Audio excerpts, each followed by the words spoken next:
اس کتاب کے اندر شیخ محمد بن عبد الوہاب نے ان مسائل کا ذکر کیا ہے جس سے ہم تمام کو بچنا ضروری ہے.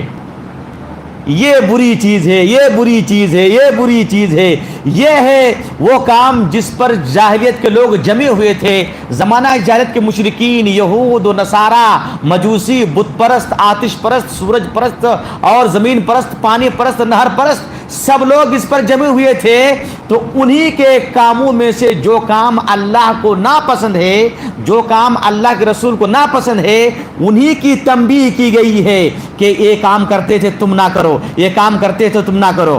مسائل الجاہلیہ، زمانہ جاہلیت کے وہ مسائل جن مسائل کی اللہ کے رسول صلی اللہ علیہ وسلم نے مخالفت کی ہے، ان سے ناراضگی کا اظہار کیا ہے، اس سے دور رہنے کے لیے کہا ہے، یہ سارے مسائل یہاں بیان کیے جائیں گے. اب سوال یہ ہے، جب اسلام آ گیا تو پھر ہمیں شر جاننے کی کیا ضرورت ہے؟ ہم اسلام اللہ کے رسول صلی اللہ علیہ وسلم کے قول کے مطابق اور قرآن کو تو چلیں گے، چلتے رہیں گے، نہ ہم جانیں گے، نہ ہم سنیں گے، نہ تو عمل کریں گے.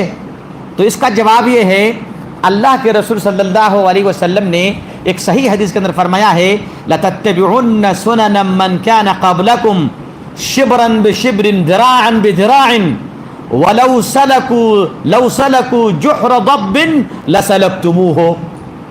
مطلب اس حدیث کا یہ ہے، اے لوگو، ایک زمانہ آئے گا تم لوگ اپنے سے پہلی امتوں کے قدم بقدم چلو گے، قدم بقدم چلو گے، شانہ بشانہ چلو گے، ان کے نقش قدم پر چلو گے. جو وہ کر رہے ہیں وہ تم بھی کرو گے، جو وہ کہہ رہے ہیں وہ تم بھی کہو گے. صحابہ نے پوچھا، اللہ کے یہ کون لوگ ہیں؟ اہل کتاب. قومن ہم، کہا کہ یہ اہل کتاب ہی ہیں. کہا کہ اس کے علاوہ اور کون ہو سکتا ہے؟ تم لوگ اہل کتاب کی پیروی کرو گے، ایک زمانہ آئے گا. اور ہم لوگ آج اللہ کے رسول صلی اللہ علیہ وسلم 1400 سال پہلے کہہ کر گئے، اور آج ہم آنکھوں سے اللہ کے رسول کی تصدیق کو دیکھ رہے ہیں کہ بالکل سچ ہے، برحق ہے. مغربی تہذیب آج ہمارے اوپر مسلط نہیں کی جا رہی ہے. ہم دیکھتے رہتے ہیں وہ کون سی چیز ہے جس کی انوینشن آج امریکہ میں ہوئی، آج برٹن میں ہوئی، آج لندن میں ہوئی، آج فرانس میں ہوئی، آج کینیڈا میں ہوئی. کینیڈا کے لوگ کیسے کپڑے پہنتے ہیں، امریکن اسٹائل کیا ہے، بال کیسے کرتے بناتے ہیں، رونالڈو کی بال کی شکل کیسی ہے نا. آج ہمارے نوجوان طبقہ جو بال کاٹتے ہیں نا، یہاں سے نیچے سے پورا صاف کر دیتے ہیں اور بڑا بڑا بال اوپر رکھتے ہیں. یہ جو تہذیب ہے، یہ تہذیب آئی کہاں سے معلوم آپ کو؟ یہ تہذیب ویسٹرن تہذیب ہے، ویسٹرن سویلائزیشن ہے، یہ مغربی تہذیب ہے. چونکہ یہ لوگ دنیا کے اعتبار سے ہم سے آگے ہیں وقتی طور پر، اس لیے ہم اس کو امام مان لیے ہیں. ہر چیز میں امام، کپڑے میں امام، بالوں میں امام، رہنے سہنے میں امام، گھر بنانے میں امام. ہم ان کی اتباع کرتے کہ نہیں کرتے ہیں؟ حالانکہ اے مسلمانوں، اللہ کے رسول صلی اللہ علیہ وسلم نے صاف صاف کہہ دیا تھا کہ نہى النبی صلی اللہ علیہ وسلم عن القضاء. اللہ کے رسول نے قضاء سے منع فرمایا ہے. یہ جو بال کاٹتے ہیں نا، یہاں سے چھیل دیتے ہیں، پورا نیچے کے بال اڑا دیتے ہیں اور ادھر بال رکھتے ہیں، یہ قضاء ہے، یہ قضاء ہے. ان کو معلوم ہے کہ نبی کریم صلی اللہ علیہ وسلم نے مسلمانوں کو قضاء سے منع فرمایا ہے. اگر ہم مسلمانوں سے کہنے جائیں گے، اے نبی لوگوں، تم لوگ ایسے بال کاٹو اور تمہارے نبی کی مخالفت کرو، کوئی تیار نہیں ہوگا، کوئی تیار نہیں ہوگا. کیا کرتے؟ بڑے بڑے اسٹار کو بلاتے ہیں، ہزاروں کروڑ روپیہ دیتے ہیں، تم اس طرح بال بنا لو گے 1 کروڑ روپیہ، صرف تم کو کچھ نہیں کرنا، تمہارا بال بنا دیں گے بس، اور ایک فوٹو لے لیں گے اور نشر کر دیں گے. 1 کروڑ روپیہ، 2 کروڑ روپیہ. آپ لوگ مجھ سے اس بارے میں زیادہ جانتے ہیں کیا کیا ہوتا ہے اس کے پیچھے. ہاں، سلمان خان ایک ٹی شرٹ پہن لیں گے، پہننے پر آپ اس کو کروڑوں روپے دیتے ہیں کمپنی والے، ہے کہ نہیں؟ آپ صرف پہن لو بھائی، پہن لو، کچھ نہیں کرنا، صرف پہن لو، کچھ نہیں کرنا. اس لیے کہ وہ پہنے گا تو چونکہ امام ہے کچھ لوگوں کے، وہ نا، ہے کہ نہیں؟ تو یہود و نصارہ کے بارے میں اللہ کے رسول اس سے پہلے کہہ چکے ہیں کہ لوگوں، تم لوگ یہود و نصارہ کے نقش قدم پر چلو گے. اس حدیث سے مراد، حدیث مکمل ختم کر لیتے ہیں پھر بتاتے ہیں. کہا کہ اگر یہود و نصارہ سانڈا، جانتے نا سانڈا ایک جانور ہوتا ہے جو سعودی عرب میں لوگ اس کو کھائے بھی جاتے ہیں. ہاں یہ ایک ہمارے یہاں ایک سانپ ہوتا ہے، اس کی شکل کی ہوتی ہے، دو گرگٹ کی طرح سے ہوتی ہے، لیکن وہ بڑی شکل اس کی ہوتی ہے، اس کی شکل بڑی ہوتی ہے، اس کے سانڈا کہتے ہیں.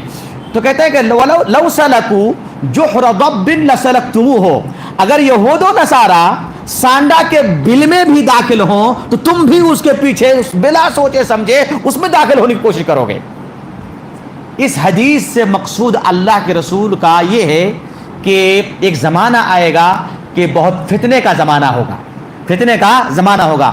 دوسری بات اس حدیث میں یہ ہے، اس حدیث سے مقصود یہ ہے کہ اے لوگو، تم لوگ اس وقت بھی میری سنت کو پکڑے رہنا، ان کے نقش قدم پر نہ چلنا. میں بتا رہا ہوں، بتانے کا مقصد یہ ہے کہ ان کے نقش قدم پر نہیں چلنا. اللہ کے رسول نے اس حدیث کو اس لیے فرمایا تاکہ ہم لوگ بچیں. اللہ کے رسول نے اور ایک حدیث میں فرمایا کہ اے لوگو، بدأ الاسلام غریبا وسیعود غریبا، اسلام شروع ہوا ہے اجنبیت کی حالت میں. جب شروع میں اسلام آیا، یہ کون سا دین ہے، یہ نیا دین ہے، یہ نہیں چاہیے، یہ محمد نے ایجاد کیا، نیا لگ رہا تھا، اجنبی لگ رہا تھا. ایک زمانہ آئے گا اسلام کے ارکان، اسلام کی چیزیں مٹتی جائیں گی. اسلام کیا مسلمان داڑھی والا کہاں سے آ گیا ہمارے محلے پہ؟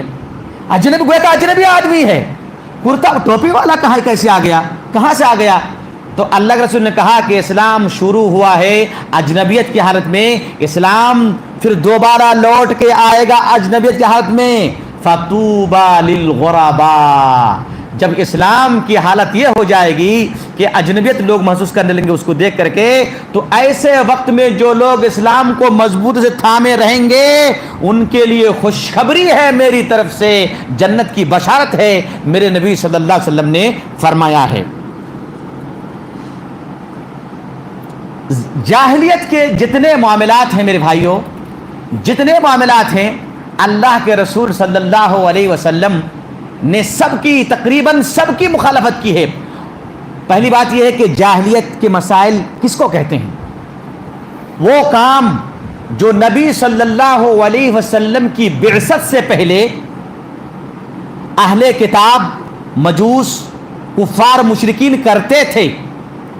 غیر اللہ کی بات کرنا، غیر اللہ سے مدد مانگنا، اور بہت سارے کام.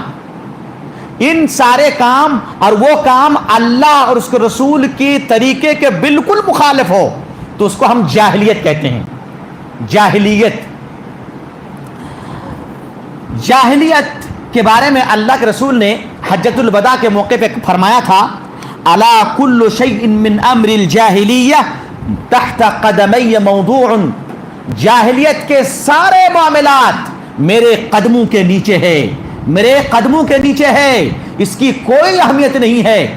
جاہلیت کا کوئی بھی کام اسلام میں اس کی کوئی گنجائش نہیں ہے. نبی کریم صلی اللہ علیہ وسلم نے حدیث کے اندر، صحیح حدیث کے اندر، غیر مسلموں کی مشابہت اختیار کرنے سے منع فرمایا ہے. کسی بھی چیز میں، نہ عقیدے میں، نہ عبادات میں، نہ معاملات میں، نہ اخلاق میں، نہ تعامل میں. اس لیے کہ ہمارے پاس سب کا خزانہ موجود ہے، عقیدے کا خزانہ موجود ہے، عبادت کا خزانہ موجود ہے، سب کا طریقہ اللہ کے رسول نے بتا دیا ہے.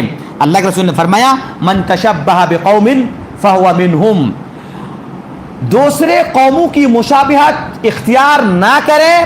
اسی موضوع پر اس کتاب میں گفتگو کی گئی ہے.